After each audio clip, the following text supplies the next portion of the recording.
Well, hi everyone. My name is Sarah Giovannini, and I'm a public relations major with an emphasis in nonprofit and ministry. And thank you all so much for coming out to the Media, Faith, and Culture Summit today. I know most of us are required to be here, so that's fine too. Today I'm going to be talking about pluralism and how I see that interacting with the world of public relations. But first I'm going to tell you a little bit about where we're going in our presentation today. I'm going to talk a little bit about my journey to Biola and where I come from and how that has influenced my understanding of public relations, and also how my experience with diversity before coming to Biola and during my time at Biola has influenced how I think about public relations, and also a little bit about a process I went through on discovering and refining what my worldview is and thinking about that. So this is where I'm from. I'm from the San Francisco Bay Area, and to some of you that might look like this, but to me it looks like this. I'm from this bottom right-hand corner of Silicon Valley, and Silicon Valley is a beautiful place. It's one of the most diverse places in the world, and this picture is actually all of the tech companies currently in Silicon Valley, and these companies have attracted people from all different kinds of backgrounds to showcase their talents in these tech companies. So I grew up in a very diverse community, and I experienced diversity of religion, people from many different religions at home, diversity of ethnicity, obviously people coming from other countries to showcase their talents in these tech companies, and diversity of opinion. And whether I realize that or not, these experiences shaped me to understand and have a concept of pluralism. And I remember, whether this is in hindsight or not, I was sitting in one of my high school classrooms in AP English, and I just had this meta moment where I realized the person sitting next to me is culturally Hindu, our teacher is Jewish, the girl across from me is Muslim, the guy next to me on the side is an atheist, and we're all sitting there, there's 30 of us in this classroom, we're all sitting there having a conversation about some kind of, it was like a political issue or a cultural issue, and we were all sitting there having a conversation, being really respectful with each other. Whether or not we completely agreed on every aspect of this problem that we were talking about as related to the article that we were discussing, we were still able to have a conversation, and it's because we were embracing this idea and this value of pluralism, and that everybody has a different opinion based on their background. And so this is a definition of pluralism from the Harvard University Pluralism Project. And they describe pluralism as the energetic engagement with diversity. And I think that's a really cool definition, because it's taking the step of understanding what diversity is and actually engaging with it and seeing what kinds of things you can do with it and how you can understand each other better through experiencing people of diverse backgrounds. And so here are some characteristics of pluralism that I've noticed through reading some articles about it recently and also just in my personal experience. It involves trying to understand people that are different from you, and this is something that Nick in his presentation talked about this morning. I love how the three of us, Nick, Kevin, and myself, kind of are reaching into the same sort of world here. It also involves dialogue with people that are different from you. And through dialogue, the most important thing is listening. How are you going to understand somebody who might be different from you if you aren't going to listen to their opinion?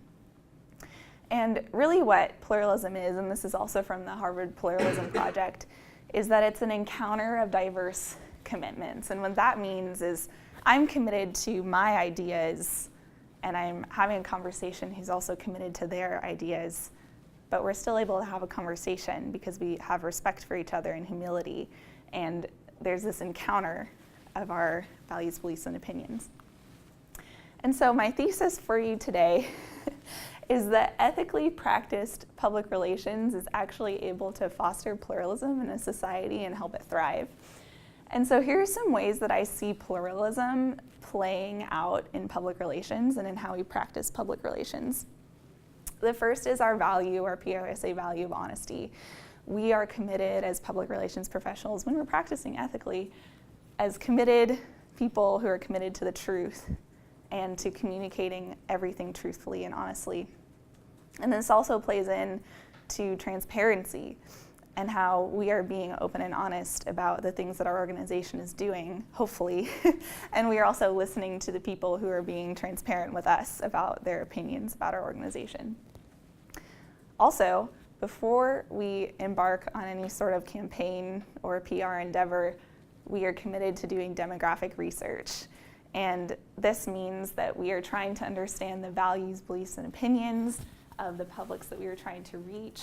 We're trying to understand how are they going to think about us based on their gender, their socioeconomic status, their age, things like that. And what this really means is that we're thinking about how the publics are going to perceive our messaging. We do demographic research so that we understand whether or not our publics are going to be either offended by what we're trying to say to them or excited about what they're trying to say. And ultimately, we want the latter. We want them to be excited and engaged with us. And I think PR professionals are uniquely positioned to do this because we have a concept and an understanding of what a worldview is. Whether or not we know it through doing demographic research, we are understanding, this is from the International Education for Peace Institute, we're trying to understand the mental frameworks within individuals and groups within which they interpret the nature of their reality. So there's some thinkers who say that each individual person has their own worldview. So while I'm giving this presentation today, I have to keep in mind that every single one of you is going to perceive it differently. According to that theory, there's also the theory of, oh no, it's groups and different categories of people. So we as Christians have the Christian worldview. There's also the secular worldview. I think it's a little bit of both, and I think you have to keep both of those in mind when you're creating a campaign. And so here's some implications I see of this understanding of, yes, there's a plurality of worldviews out there, and how does that interact with how we practice public relations? The first is that we need to understand that different organizations that we're working for also fit into these worldviews. Every organization can be considered a group, and Biola, for example, is an organization that holds to the Christian worldview. So we have to keep in mind that just as publics have different worldviews, our organizations that we're working for have different ones. And ultimately, as a PR professional, we need to, at some level, be in agreement with our worldview and the organization's worldview. It doesn't have to be perfect. I think Lauren was talking a little bit about that this morning with Samaritan's Purse. It doesn't have to be perfect. You don't have to align completely on every single level. But the question is, how much of a difference in worldview are you okay with before you are unable to practice PR ethically and stand up in front of your organization and tell people that this is a great organization? How much of a difference in worldview or a discrepancy there is going to be okay before you can no longer advocate for them? I'm just going to pin this back on. How did that happen? That's okay. Okay. So this past semester, I had an experience with this, and I see Dr. Kim nodding because I sent her a pretty frantic email about it, and we met over chai lattes, as you do with Dr. Kim. So I was in the process of applying for my senior capstone internship, and as we all know, for us, this is a pretty big deal. This is, you could get a job offer after this. This could be your defining moment of what you want to do in PR. And since walking onto Biola's campus day one, I knew I wanted to work for Samaritan's Purse. And I thought, and I still do think, that they do great international relief work, that they really share the gospel and are really instrumental in a lot of the crises that are going along in this world. Also, Operation Christmas Child is a great thing, and I did a campaign for them in 6th Street PR to promote Operation Christmas Child on campus, and I have just been really passionate about them for the longest time until this happened. I'm not going to read this to you, but this is a Facebook post from the CEO of Samaritan's Purse, who, during the time that I was applying for this internship, had essentially aligned himself politically with a stance on refugees and immigration that I didn't necessarily agree with.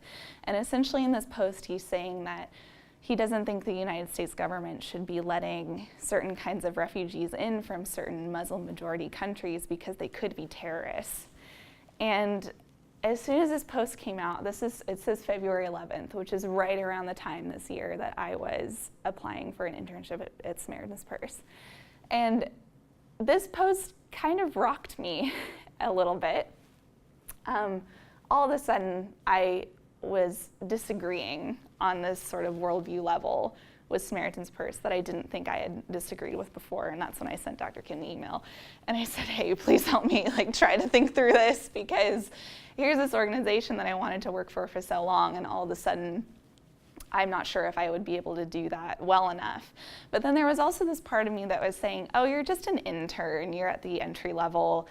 This kind of worldview conflict isn't going to be that big of a deal. But after meeting with Dr. Kim, she encouraged me that if this is something that's bothering me, I need to really think about it. And so after a process of prayer and discernment, I decided to work for a different organization this summer, because I had spent this time thinking about what is it that I believe in, and what is it that I'm passionate about, and what is it that organizations that I want to work for, what do they embody? And so this summer I worked for this little nonprofit called Justice Rising, and they build schools in war zones. And although it wasn't the most positive internship experience, it still made the hard things and the not so fun things about this internship a little more bearable, because I was passionate about the work that they were doing, which is providing an education for kids in countries whose governments have decided to go to war and made that impossible for them. And so this experience of trying to understand what I believe and what I'm passionate about has shaped me in a number of ways. First is that the kind of organization I want to work for is something that gives voice to the underrepresented, like how Justice Rising is trying to give a voice to the children in these countries whose governments have decided to go to war. I also want to work for an organization that's fostering dialogue without tuning others out, maybe out of fear or out of saying, I'm going to pull from Nick this morning, Christians, we tend to isolate ourselves, and whether it's out of fear of, oh, maybe they're going to convince me that I'm wrong, or fear of building relationships with people that are different from us, I think it's important to really take that into account and say, yes, I'm going to intentionally have these conversations with people that are different from me, instead of not listening to them because we disagree. And I also think on that it's important to build relationships with people of diverse perspectives. And a lot of this understanding comes out of my time working in the president's office. I was an intern in the communications department for the president while he was writing his book and getting that out. And this is a verse he brought up every single time that he spoke in chapel for that year, is that Jesus came full of grace and truth. And for us, I think it's hard because we're not also fully man and fully God. But I think we can have an understanding of, yes, I have this objective truth in me that I believe in, but that's not going to prevent me from having a dialogue with people that also don't have that objective truth that they believe in, the same objective truth. And so I think for Christian organizations, we can really live this out. And one of the most important ones is preventing that isolationist posture of not being willing to listen to people that might disagree with us, not being perceived by culture as the group that just wants to disagree with people and come out against things. I think as Christians, we are often perceived as coming out against abortion and against homosexuality and against other things. But what would it look like if we were still holding to our convictions, but instead coming out immediately against, having a posture of saying, hey, we think differently about this, let's talk about it. Dialogue, not immediate judgment. And engaging in the conversation as a means of evangelism. How are we going to make disciples of all nations if we don't listen? And so in order to build those mutually beneficial relationships, we have to think about pluralism and how that interacts with public relations. So thank you so much for listening and for your time. I'd like to open up to questions.